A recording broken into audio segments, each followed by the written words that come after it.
자, 상황 가정을 한번 해보겠습니다. 자, 여러분들이 지금부터 운동시설 관련해서 일하는 개발자라고 한번 생각을 해볼게요. 자, 그래서 이제 운동시설에 등록한 사람들이 있죠. 이런 것들이 이제 좀 테이블로 정리를 해서 일단 DB에다가 해두고 싶은 거예요. 음, 그래서 이렇게 이제 수강 등록 현황 테이블이라고 해서 하나를 만들어줬어요. 그 다음에 이제 회원들이 어떤 프로그램에 등록을 했는지 이렇게 하나씩 정리를 해두기 시작을 한 거죠. 그렇죠? 근데 이제 여기 보시면은 홍길동이라는 사람은 필라테스를 등록을 했고 김영이라는 사람은 헬스를 등록을 처음 했고 김철수라는 사람은 골프를 등록을 했어요. 그 다음에 김영이라는 사람이 갑자기 프로그램을 또 수강 신청해버린 거예요. 하나를 더. 자, 이렇게 추가를 한 거예요. 이제 우리가 예를 들어서 그러면 이제 만약에 요게 이제 추가가 되어 있지 않다고 생각을 하고 만약에 데이터를 추가해야 된다라고 하면 어떤 식으로 데이터를 추가해야 되나요? 자, 이런 식으로 데이터를 추가하기도 합니다. 근데 이것도 나쁘진 않은데 근데 보통은 이렇게 데이터를 추가해서 놓으면은 나중에 이제 데이터를 찾고 싶을 때 예를 들어서 이제 우리가 골프를 수강 신청한 사람을 이렇게 찾아내고 싶을 때 조건식 같은 걸 뭐 웨어하시고 그죠? 그 다음에 프로그램명 그죠? 하고 뭐 골프 이렇게 간단히 쓰는 게 아니라 뭘 써야 돼요? 뭐 라이크 연산자를 쓴다든지 그죠? 뭐 웨어 프로그램명 하시고 라이크 하고 골프 뭐 이런 식으로 그러니까 간단히 찾을 수 있는 상황이 아니라는 거죠. 아무튼 이런 상황이 발생할 수가 있죠. 그런 식으로 이렇게 해놓으면은 이제 성능이 좀 저하될 것 같기도 하고요. 그리고 뭐 나중에 프로그램 이름을 수정하거나 그럴 때도 조금 귀찮아질 수가 있어요. 그래서 데이터 보관을 어떻게 해야 되냐? 이런 식으로 아래에 있는 것처럼 이렇게 보관하는 게 좋아요. 그러니까 즉 하나의 칸 안에는 하나의 데이터만 보관을 하는 거예요. 이거를 전문 용어로 제1정규화라고 합니다. 그리고 이 작업이 완료된 테이블을 제1정규형을 만족하는 테이블이라고 해요. 이런 식으로 해두면 나중에 셀렉트 할 때 성능 문제 같은 거는 없어질 것 같고요. 그리고 데이터를 수정할 때도 좀 더 편리하게 수정을 할 수 있어요. 그래서 결론은 이제 제1 정규형을 만족시키는 식으로 데이터를 저장해야 나중에 문제가 없다. 근데 이제 잘 보면은 제1 정규형이라는 게 있어요. 그죠? 자, 제1이라는 게 붙은 걸 보니까 제2, 제3도 있겠죠. 그죠? 자, 그래서 아래로 쭉 내려보면은 이제 음, 여기서 보면 이제 자, 단점이라고 하면은 여기서 골프를 수강 신청한 사람이 찾기 귀찮아진다. 그리고 프로그램 수정도 어려워진다. 결론은 제1 정규화를 해놔야 나중에 문제가 없다라는 거. 자, 그 다음에 제2 정규형이라는 걸 한번 또 설명을 드려보겠습니다.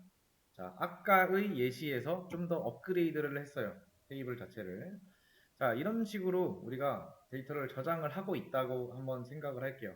자, 아까랑 똑같이 이제 수강 등록 현황 테이블 하나 만들어줬어요. 그죠? 그리고 이번에는 프로그램마다 다 가격을 이렇게 적어놨고요. 그 다음에 결제 여부는 1과 0으로만 했어요. 1은 뭐 결제가 됐다는 거고 0은 뭐 결제가 안 됐다는 거겠죠. 어, 그러니까 즉 프로그램마다 가격이 이제 존재하고 그 다음에 결제가 됐는지 안 됐는지 이런 것들 그죠? 자 이렇게 해두면은 잘 될 것 같은데 나중에 문제 같은 것들이 발생할 수가 있죠. 만약에 헬스장의 가격이 7,000원에 오른대요. 그래서 이 가격을 변경하고 싶으면 어떻게 해야 돼요? 여러분들이 5,000원인 거를 다 차서 7,000원으로 해줘야 돼요. 그죠? 근데 장사가 잘 돼가지고 헬스장에 등록한 회원들이 이 정도만 있는 게 아니고 뭐 100명이 되고 1000명이 되고 나중에 엄청 커져가지고 한 10,000명이 되면 어떻게 해요? 그러면 헬스 신청한 사람의 데이터도 한 10,000개 되겠죠? 1000개, 10,000개 그죠? 그러면은 그걸 다 찾아서 일일이 수정을 해줘야 돼요. 가격을. 그죠? 그러면은 생각보다 엄청 오래 걸려요. 가격 하나 수정하는데 가격 하나를 수정하는 거지만은 그 안에 있는 데이터는 뭐 10,000개 이상이 될 수 있으니까 그렇죠? 그럼 몇만 개를 수정해야 되는 이런 뭐 불상사 같은 게 생긴다라는 거죠. 그런 불상사가 생기지 않고 싶다라고 하면은 제2 정규화라는 걸 하면 돼요. 제2 정규화가 뭐냐면은 현재 이 테이블의 주제와 관련이 크게 없는 컬럼들, 그런 쓰잘데기 없는 컬럼들을 다른 테이블로 옮겨 놓으면 돼요. 자, 지금 잘 보시면은 이 수강 등록 현황 테이블에, 그죠? 가격과 이런 거는, 가격이랑은 솔직히 굳이 의미가 없어요. 이 프로그램마다의 가격은, 그죠? 음. 관계가 크게 없다라는 거예요, 주제랑. 현재 테이블은 어떤 프로그램을 누가 어떻게 이렇게 등록을 했는지 저장을 하기 위한 테이블이지, 프로그램의 가격을 소개하는 그런 테이블이 아니에요. 이런 주제가. 등록 현황 테이블 자체가. 그래서 가격 컬럼은 현재 테이블의 주제와 딱히 맞지가 않기 때문에 이거를 다른 테이블로 빼라는 그런 소리예요. 자, 예를 들어서 프로그램 테이블이라고 이렇게 하나 만들어 놓고요. 여기다가 프로그램들마다 가격을 따로 이렇게 기록을 해두는 거죠. 이 작업을 제2 정규화라고 합니다. 이제 이 작업이 완료된 테이블을 제2 정규형이라고 우리는 불러요. 자, 이러면 뭐가 좋아요? 아까는 우리가 헬스장 이렇게 한 곳에서 놓으면은 헬스 가격이 올랐다. 그럼 수정을 할 때 여러 곳을 건드려야 돼요. 근데 지금 만약에 이렇게 따로 분리해놨다 라고 하면 어때요? 그냥 여기에 있는 요 가격만 딱 수정하면 되는 거예요. 그러니까 수정 작업이나 이런 것들이 좀 편리해지는 거죠. 이런 장점들이 존재하고요. 장점이 존재하면은 반드시 단점도 존재합니다.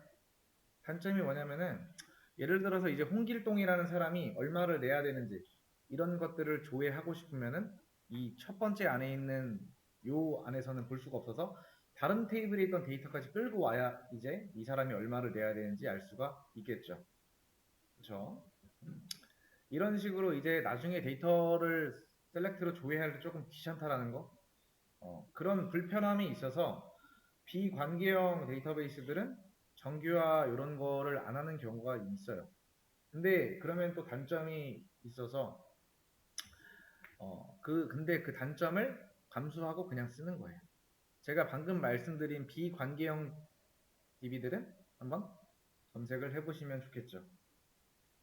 근데 이제 관계형 데이터베이스들은 이제 제2 정규화를 해놓는 게 좋습니다.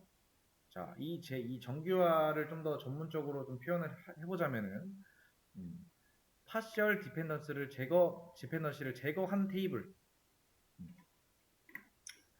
그러니까 요걸 제거한 테이블을 전부 다 이제 제2 정규형을 만족하는 테이블이라고 불립니다. 자, 파셜 디펜던시가 뭔지 좀 쉽게 설명하기 위해서 개념 하나만 짚고 넘어가 보도록 하겠습니다. 이제 컴포지트 프라이머리 키라는 표현이 있어요. 이게 뭐냐면 일단 우리 프라이머리 키라는 거 배웠죠. 자, 프라이머리 키라는 게 뭐예요? ID 컬럼들, 그죠? 그러니까 프라이머리 키가 그런 것들을 프라이머리 키라고 한다고 제가 말씀드렸는데, 횡을 서로 이렇게 구분하기 위한 유니크한 데이터를 담고 있는 컬럼이라고 생각하시면 되고요.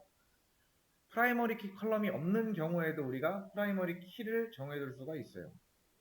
그거를 이제 컴포지트 프라이머리 키라고 부르는데, 뭐 예를 들어서 여기서는 이제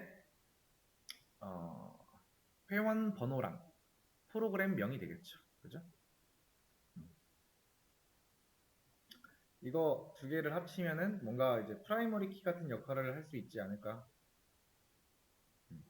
아무튼 이제 이거 두 개를 이런 식으로 연결해서 나열을 해두면 이제 각각 데이터들이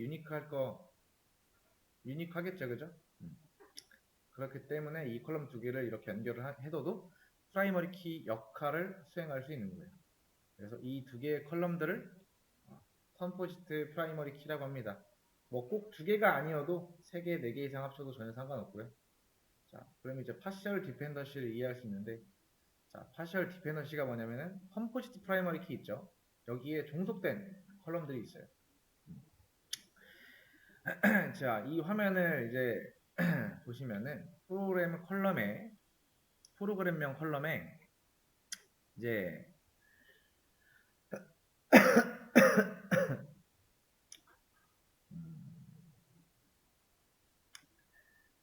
가격 컬럼이 이렇게 종속이 되어 있어요. 그죠? 프로그램 컬럼에 가격 컬럼은 프로그램에 따라서만 딱 결정이 되죠. 그죠? 회원 번호 이런 거랑은 상관이 전혀 없죠. 그죠? 이런 식으로 하나의 컬럼, 하나의 컴포지트 컬럼에만 종속이 되어 있어요. 이 경우에 이 컬럼은 여기에 이제 파셜 디펜던시가 있다고 표현합니다. 그래서 이 파셜 디펜던시가 있는 컬럼을 다른 테이블로 빼버리면 제2 정규어가 완성이 되는 거예요. 이게 제가 방금 전에 이제 요 내용 설명하면서 했던 게 조금 교과서 같은 그런 교과서적인 정의 같은 거. 자, 정리하자면은 현재 테이블의 메인 주제랑 상관없는 컬럼을 다른 테이블로 빼면 되는구나. 거기까지만 이해하시면 돼요, 그냥. 이거. 자, 제2 정규형 다시 한번 설명드리면 현재 테이블과 테이블의 주제와 관련 없는 컬럼을 다른 테이블로 빼는 작업. 장점이라고 하면은 수정 같은 이런 수정 작업들이 좀 편리해지고요. 단점이라고 하면 예를 들어서 홍길동이라는 사람이 얼마를 내야 되는가 이런 것들을 조회하고 싶으면 첫 번째 있는 테이블 안에서 볼 수가 없어서 다른 테이블에 있던 데이터까지 끌고 와야 된다는 거. 그래서 관계형 DB들은 테이블을 정규화해두는 게 일반적이다. 자, 그러면 쭉 내려서 제3 정규형도 있죠, 그죠? 자, 제3 정규형에 대해서도 한번 알아보도록 할게요. 자, 예를 들어서 자, 프로그램마다 그러니까 어떤 사람들이 가르치는지 기입을 하고 싶어서 강사라는 컬럼도 만들었고요. 그 다음에 이 강사들이 어디 대학 출신인지도 기록을 하고 싶어서 자, 대학교라는 컬럼도 만들었어요. 자, 이 테이블을 잘 보시면 제2 정규형 테이블이 맞죠? 자, 파셜 디펜던시 이런 거는 보이지 않아요. 왜냐면 컴포지트 프라이머리 키가 아마 없기 때문에 파셜 디펜던시도 없을 거다. 그냥 프라이머리 키 역할을 하는 하나의 컬럼만 있을 뿐이에요. 아무튼 제2 정규형 테이블이 이렇게 있는데 여기서 자, 대학교라는 컬럼을 주목을 해보겠습니다. 자, 이 컬럼을 보시면은 프라이머리 키랑은 전혀 상관이 없어요. 그냥 이 강사라는 컬럼에만 딱 종속이 되어 있어요. 자, 이런 식으로 이 장챙이 컬럼에 종속이 되어 있는 이 컬럼을 다른 테이블로 빼버리면 이거를 이제 제3 정규화라고 하고요. 이 작업이 완료된 테이블을 제3 정규형이라고 합니다. 자, 그래서 자, 이런 식으로 테이블을 강사 테이블을 하나 만들고 그 다음에 강사마다 출신 대학들을 따로 기록을 해두면 제3 정규형을 만족하는 테이블 완성이라고 합니다. 자, 이렇게 하면은 장점이 뭐가 있을까요? 똑같습니다. 수정 같은 게 편리해지는 거예요. 자, 여기에 지금 이순자라는 이 강사가 자, 현재 대학교는 고려대라고 나왔죠, 그죠? 근데 서울대 대학원에 들어가서 이제 대학원에 들어가게 된다라고 하면 이 사람의 대학교를 수정을 해줘야 될 거 아니에요, 그죠? 서울대를 바꿔줘야 되는 거잖아요, 그죠? 그럼 어떻게 해요? 여러분들이 만약에 제2 정규학까지 해놓으셨다면 아마 이제 강사들이 이렇게 3명만 있을 수가 없어요, 그죠? 여러 강사들이 이렇게 쭉 있을 텐데 그럼 이제 여기서 이렇게 강사 테이블을 따로 빼두면은 이거 하나만 딱 수정해주면 되는데 이제 이렇게 해놨다라고 하면은 또 여러 군데를 건드려야 되는 거예요. 그러니까 이순자라는 사람이 또 프로그램을 이 헬스 말고 다른 프로그램을 또 이제 맡아서 한다라고 하면은 일일이 수정을 해야 돼요, 그죠? 근데 만약에 제3 정규화를 해놨다. 그러면 여러분들이 수정해야 될 곳은 어디예요? 딱 한 곳, 여기, 그죠? 그러니까 예를 들어서 또 프로그램 테이블에서 이순자라는 사람의 학력이 궁금한 거예요. 바로 출력할 수가 없고요. 강사 테이블에 가서 끄집어 와야 된다는 거예요. 이런 조금 귀찮은 점들이 조금 발생하긴 하는데, 좀 전에 제 이 정규화 설명할 때처럼 관계형 DB들에는 보통 제3 정규화까지 이렇게 해놓는 경우들이 많아요. 그래서 여러분들도 제3 정규화까지는 해놓는 게 좋다. 자, 이런 것들을 한번 쭉 설명을 들으면 이제 여러분들이 테이블을 만들 때, 이 컬럼을 여기다 만들지 말지 이런 것들을 좀 판단을 하실 수가 있죠. 근데 이제 사실 이거를 이렇게 한번 듣는다고 해서 이게 바로 가능하다라고 하면은 어, 정말 좋겠지만은 그게 힘들죠, 사실. 어, 아무튼 데이터 정규화라는 거에 대해서 이렇게 설명을 했는데 그냥 정규화라는 걸 하는 게 좋다고 했으니까 정규화라는 식으로 테이블을 만들어 나가면 이제 여러분들이 이제 테이블 설계 이런 것들을 하실 수가 있는데 어, 지금 당장은 아마 힘들 겁니다. 지금 당장은 힘들 거고 제가 여기다 중간중간에 뭐 이렇게 말로만 하고 설명을 따로 적어놓지 않은 것들이 있는데요. 최대한 보시면 이해되게끔 적어놓긴 했는데 이거를 한번 보시고 여러분들이 스스로 데이터 정규화가 뭔지 한번 검색하면은 이런 거랑 비슷한 내용이 나올 거예요. 음, 비슷한 내용이 나올 거니까 제1, 제2, 제3 정규형 같은 이 데이터 정규화에 대해서 한번 검색을 하고 좀 정리해 둘 필요가 있겠죠. 아무튼 테이블 설계에 관련된 내용이다. 근데 이 수업에서는 이 데이터 설계까지 하기는 좀 힘들 거예요. 왜냐면 이거 할 때 되게 머리 아파요. 그래서 어떤 느낌이구나 정도로만 하시고 정리만 좀 잘해도 돼요. 정리만. 음. 아마 이거는 오늘 그냥 하시는 게 좋을 거예요. 정리할 때. 그러니까 오늘 배웠는데 한 이틀 뒤에 정리하겠다 하면은 이 내용이 또 까먹을 수가 있기 때문에 최대한 우리 머릿속에서 남아 있을 때 기억에 그때 바로 정리를 하시는 게 가장 좋아요. 그래서 이거는 만약에 보면서 이 제3 정규형에 좀만 더 추가를 좀 해주시면 좋을 것 같아요. 아니면은 여기에 좀 더 설명이 있으면 좋겠습니다 라고 하시면은 제가 여기다 좀 추가해서 설명을 좀 더 적어드리거나 아니면은 나는 일단 설명은 한번 들었으니까 이 내용 가지고 한번 검색해 볼래 해서 검색하셔서 따로 정리하셔도 문제는 없다. 결국에 중요한 거는 정리를 해놓냐 안 해놓냐 이게 중요한 겁니다. 데이터 정규화는 여기까지 설명을 하겠습니다.